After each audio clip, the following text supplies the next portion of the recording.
Do you spend hours in your head thinking about something that happened, could have happened, or might happen? Do you ask others what to do so you don't make a mistake? Welcome to the Playing It Safe podcast. I am Dr. Z, your host. I am a clinical psychologist, an author, and a person that is super passionate about sharing with you science-based skills to overcome any type of fear-based struggles. Who doesn't experience fear? Who doesn't play it safe?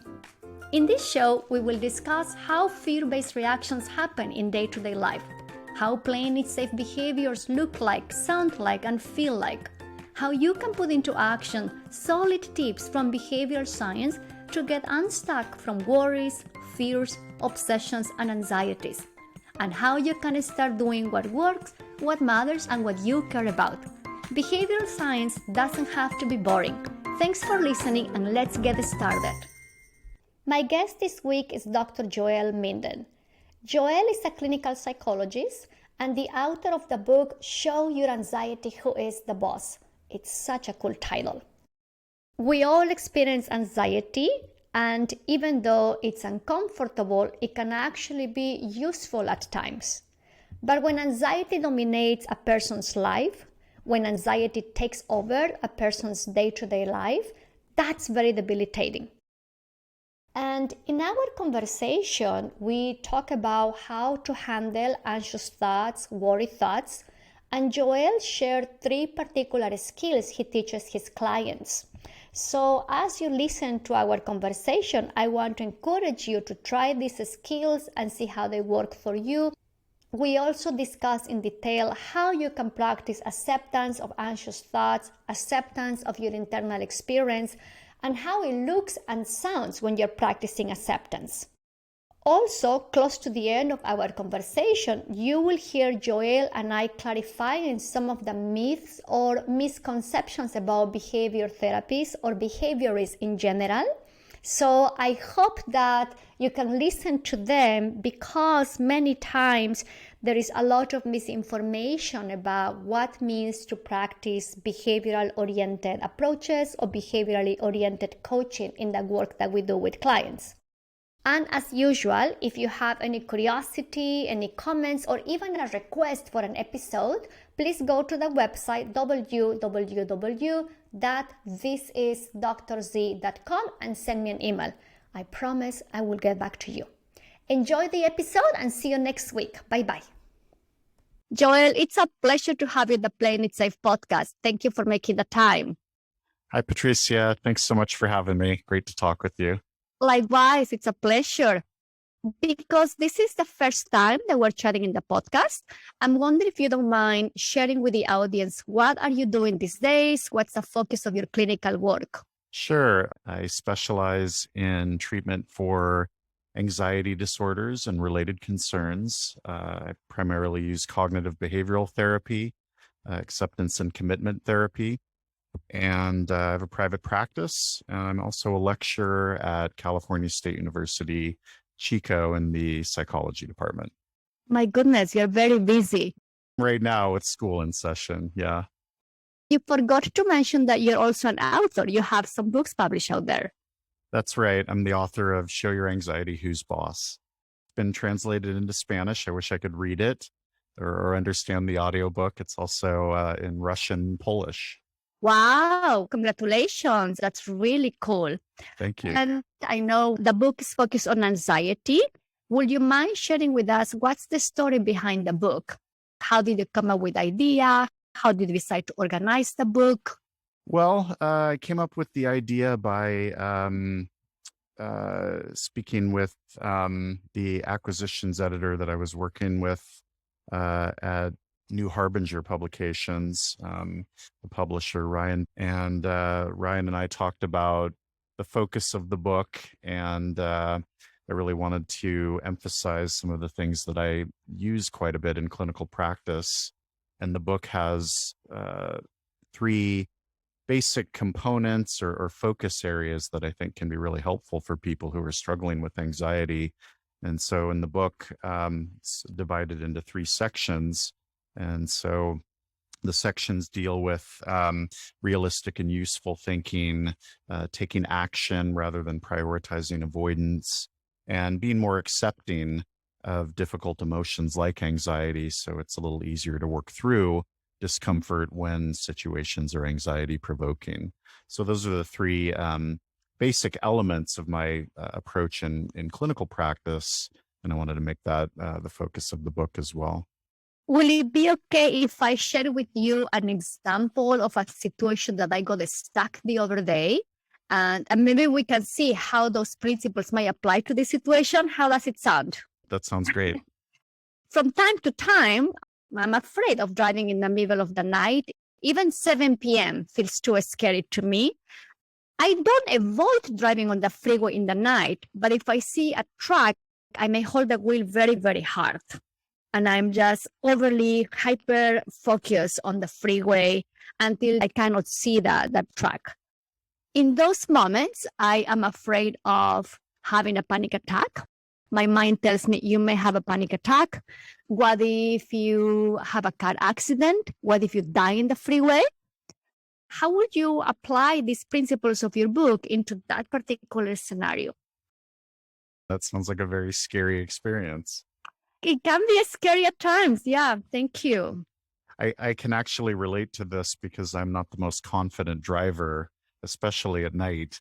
And so Really? I do feel uncomfortable sometimes driving, in part just because I think my visual spatial skills aren't the best. So I can drive, but not very confident about my driving abilities. So in situations like that, where there's a lot of traffic or a lot of big trucks around or things like that, I also get anxious. So I can relate. That can be uncomfortable. So in terms of dealing with something like that, when anxiety escalates to the point that it's, so intense that it's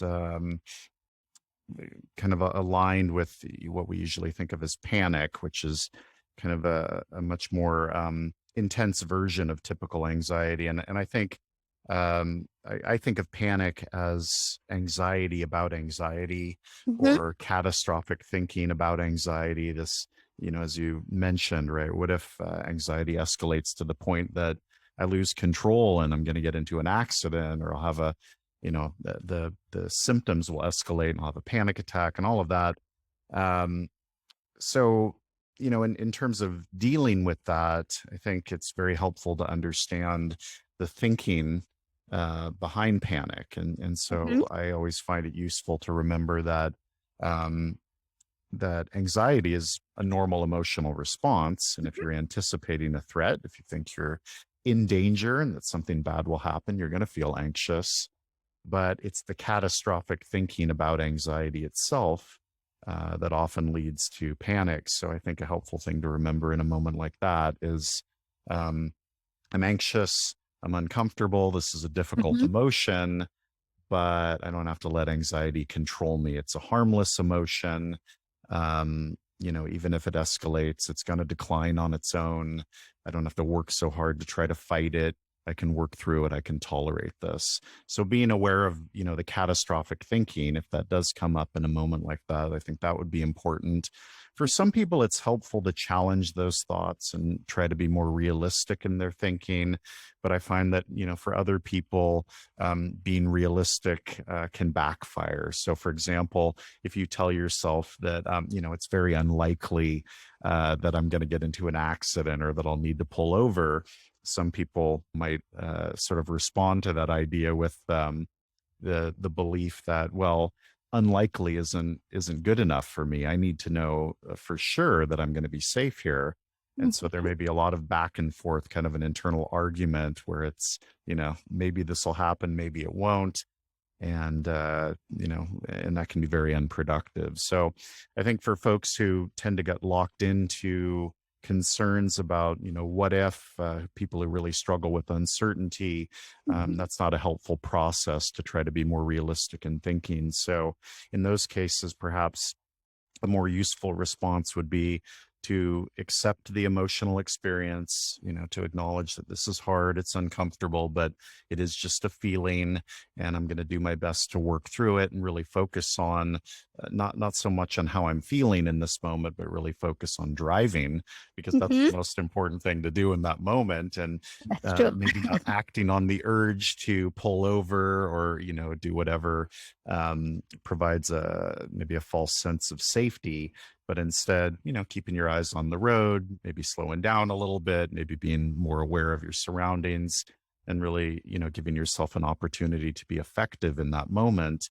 despite the presence of anxiety. Mhm. If I can recap a little bit, I think what you're saying is that in those moments, it's important to do some self-coaching, to coach ourselves how we can handle that moment. Mm. Sometimes in the past, people have criticized that within acceptance and commitment therapy, we are all about not using any type of coaching, that it's all about acceptance. But, all psychological processes require that we become our own coach. Mm. And that's what you're suggesting here.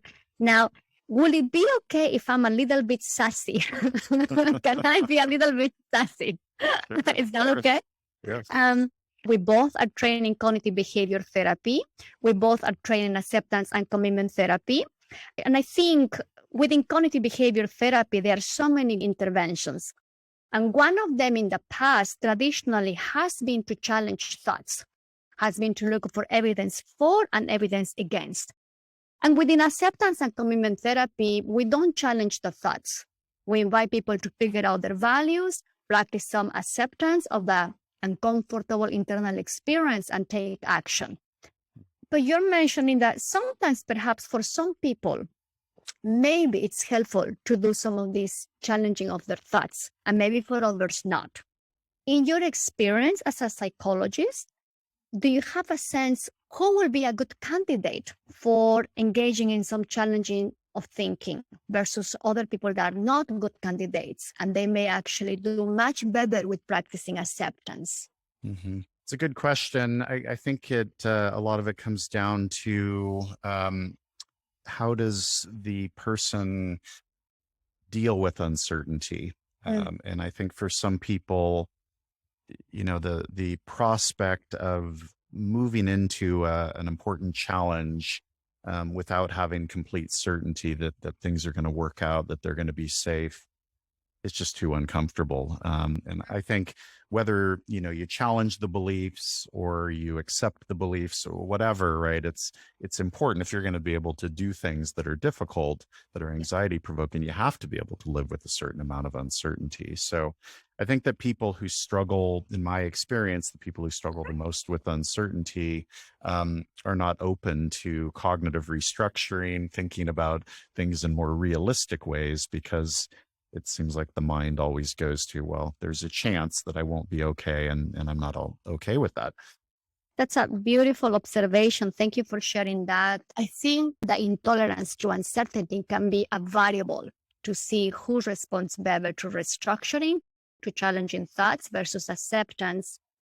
In the last couple of years, what I have noticed is that people who are high in rumination, or people who are prone to rumination, they will do much better with acceptance-based processes versus a person that doesn't have too much tendency to ruminate and get stuck in their head. Mm. In fact, years ago, this is maybe 10, 15 years ago, we did a tiny study with one of my students looking at the degrees of rumination a person engages and who will respond better to acceptance versus challenging difficult thoughts. And it was a small study with a small sample size, so it's not something I can generalize. But I do think that if we think about how we function in our day-to-day life and how our clients deal with uncomfortable internal experiences, some people are not so hooked in their head. There is more flexibility. And other times, you see people that are really consumed by the thoughts and they're taking every catastrophic thought very seriously. Thank you for being open to chat about these things. Of course. If I can ask a little bit more, one of the things that you and I do a lot is exposure-based treatments. We basically help people to face any situation, activity, or objects they have been avoiding, they have become aversive.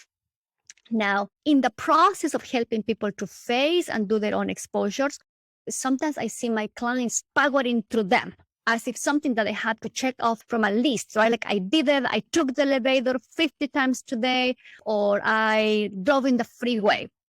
Within acceptance and commitment therapy, more than checking things off from a list, we're more invested in what's your attitude, how you're approaching that particular experience.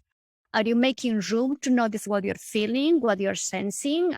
Are you making room to notice what your mind is telling you versus just going through it? If you see any of your clients powering through these experiences just to get them done, what would you encourage them to do so they kind of slow down a little bit and really learn more about the experience? Mm-hmm. Yeah, that's so tricky because you have to be a brave person to do exposure-based work. And some people, they just think, like you said, I'm just going to power through this. I'm going to white knuckle it. Yeah. And, the focus is on the task rather than the inner experience that goes along with with performing the task. So I like how you said, helping people slow down. And I use that language. I ask folks to, if we're kind of doing something together, maybe we can slow things down a little bit. Let's try to not power through this. Let's see if we can kind of gradually move toward this challenge and pay attention to what's going on as you do it. So, what's your body doing? What's the subjective emotion? What are the thoughts? What are the avoidance urges, if any? And really being aware of those inner experiences, because I think that's how people grow. That's where, in my opinion, the challenge is not so much, how do I do this behavioral thing?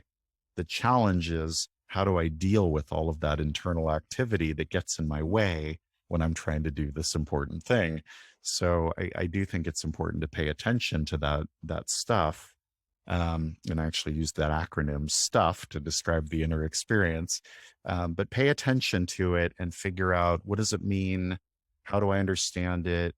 How do I want to relate to it? That's so huge I think for getting the most out of exposure-based treatment. Yeah, I was nodding while you were talking because I completely agree what you're saying and relate to it. It's much more important to figure out how we're dancing with all the yucky stuff that comes when something is scary than just doing it. Do you mind clarifying what's the STUFF acronym? Sure. So STUFF, I really like this acronym. I find it so useful. Really? I say that, anxiety or just emotions in general have 4 elements. And so STUFF with just one F is an acronym that represents the 4 components or dimensions of anxiety or other emotions. So Can I guess? Maybe. I'm sure you can guess. Okay, let's see how we do with it. Okay. I can start with one F, no 2 Fs. Okay. S for sensations. Okay. T for thoughts. Yes. U for urges. That's right. And F for feelings. Yes. Okay. Or feeling labels. Feeling labels. Okay, I love it. How did you come up with this acronym? This, well, I was influenced by emotion efficacy therapy. And so, there's a mindful acceptance practice that I took from that book. It's a wonderful book and lots of great resources in there. And I use the mindful acceptance practice in my clinical work. And it's also in my book, a version of that. And I was just thinking about, what's an easy way for people to remember those different elements of emotions. And, I thought of this acronym STUFF. And what I like about it is, if you're going through a difficult time emotionally, you can notice your stuff and you can ask, what do I want to do with my stuff? And I find that to be such a helpful reminder, because it's so easy to get distracted and overwhelmed, but really bringing attention back to, what am I working with? What's my stuff? What do I want to do with my stuff? I just find it to be such a helpful cue, and it makes it really easy to go, oh yeah, okay, let me pay attention to what's happening internally and make a choice about what I want to do with it.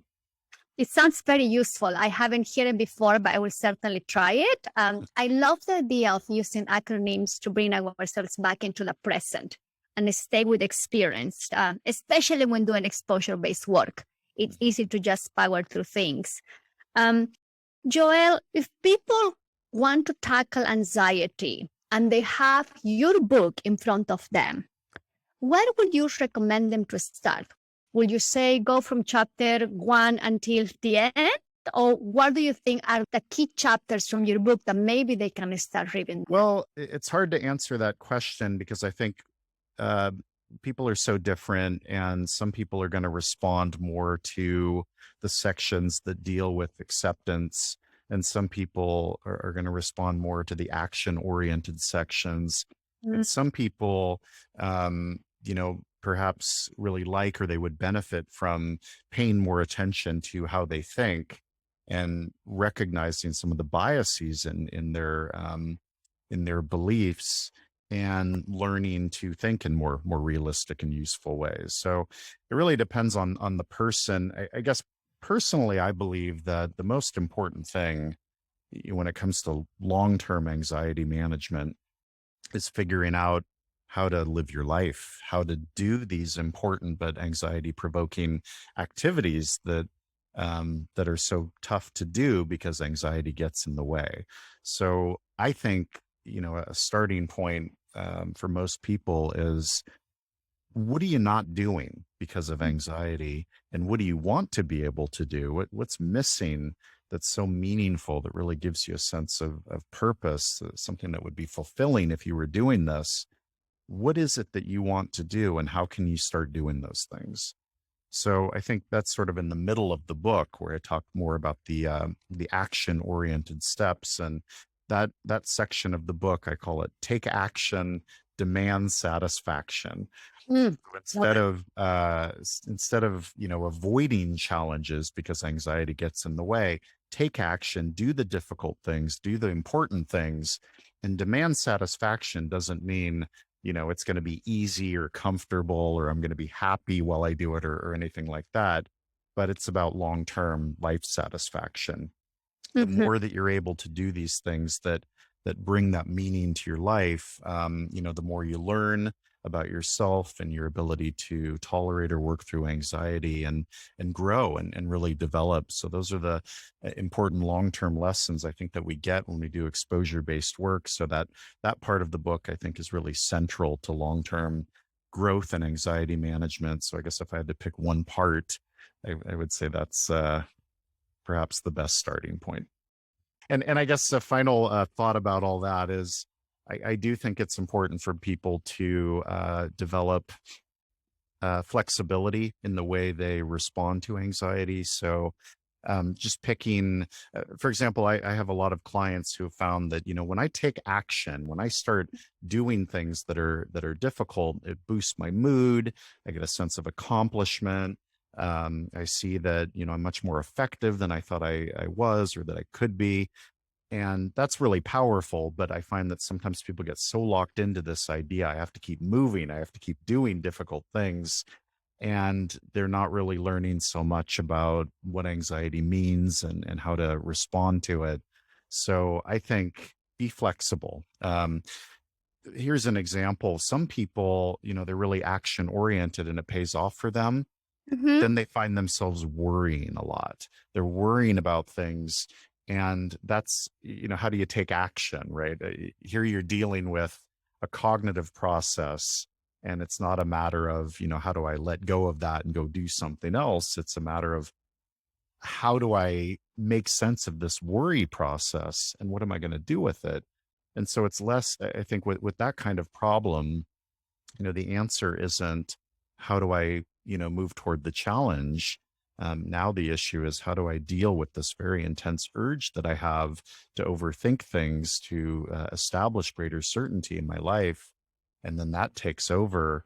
and trying to be action oriented to solve that problem. I don't think that's the solution. So big picture, I think it's good for people to develop a number of strategies that they can implement to address anxiety in different ways, to be flexible. I think many times we do require a large repertoire of skills.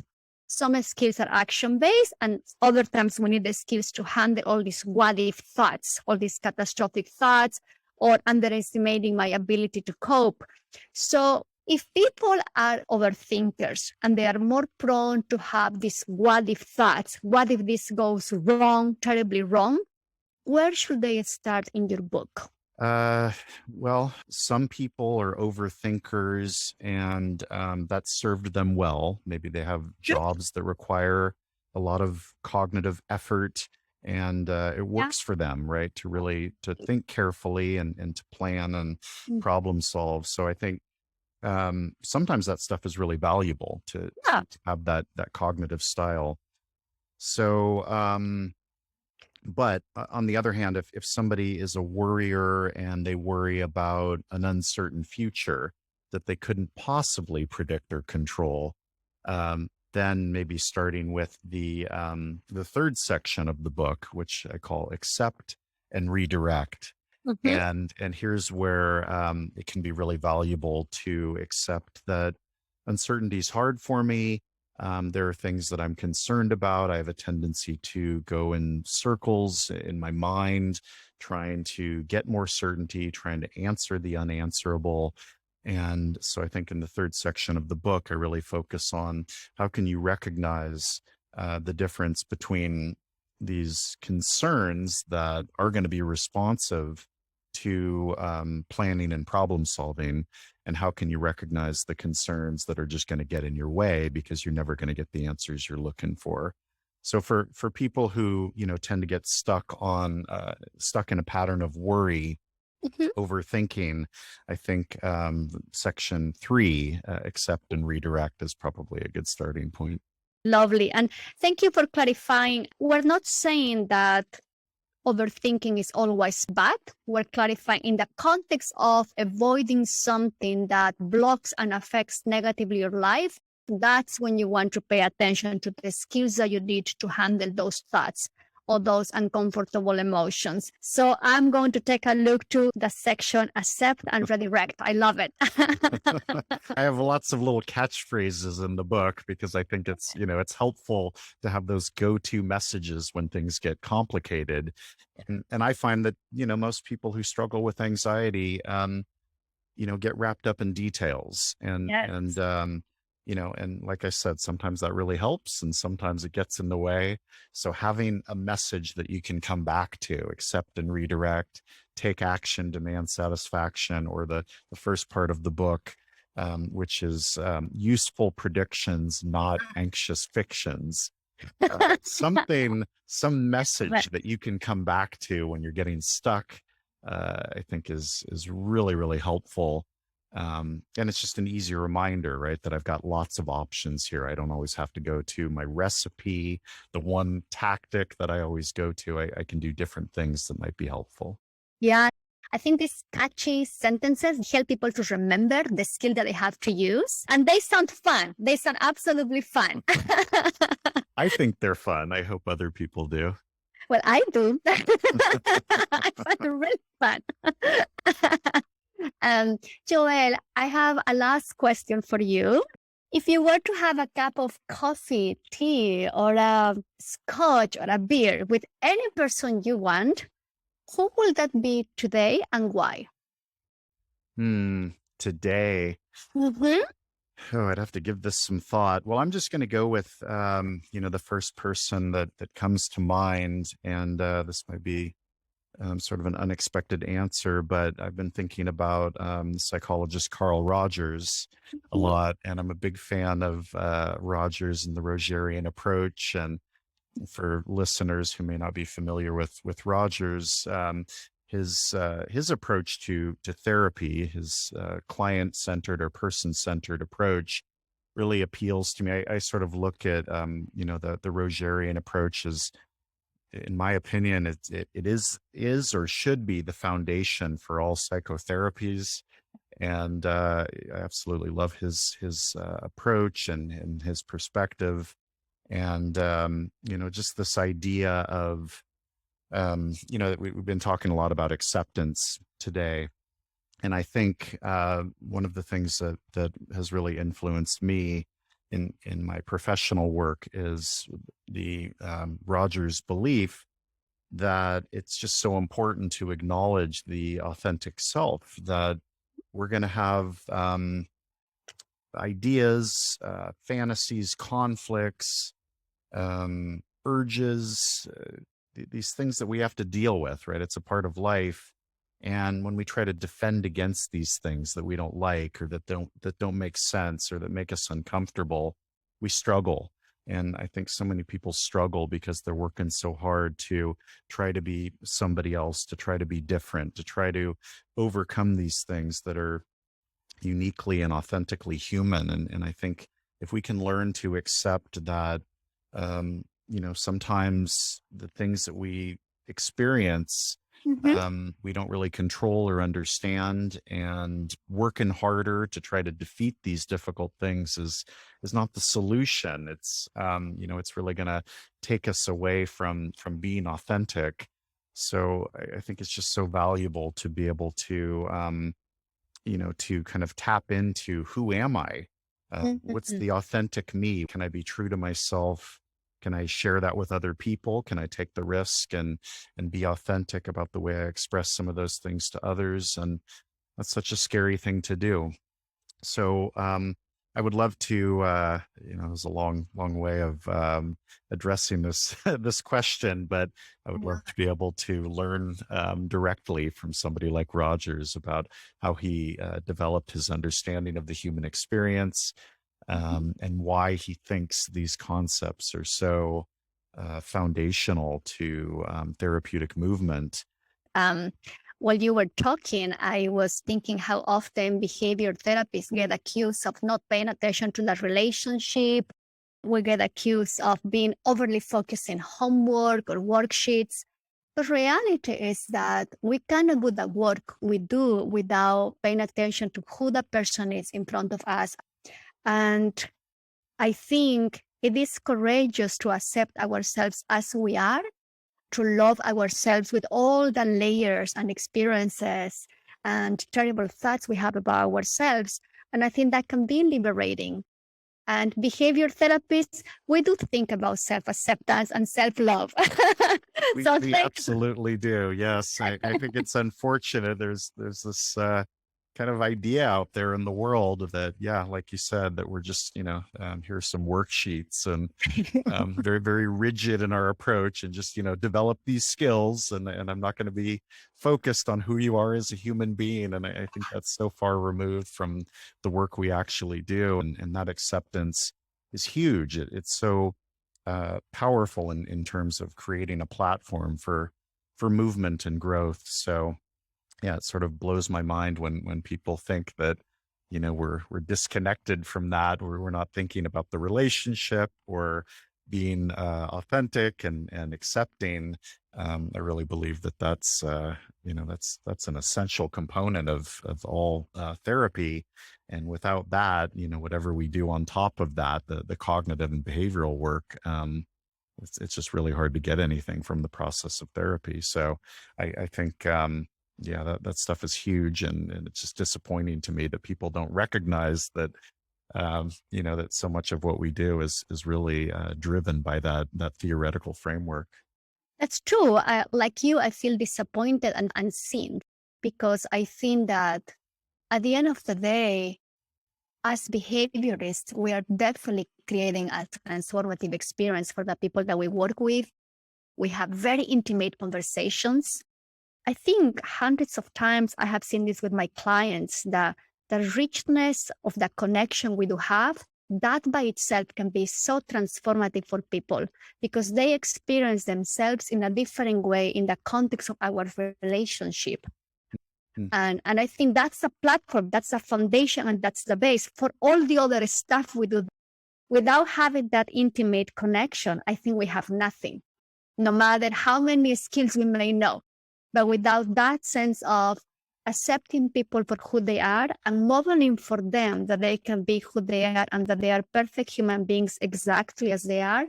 That's the work. That's, I think, at the basis of what we do.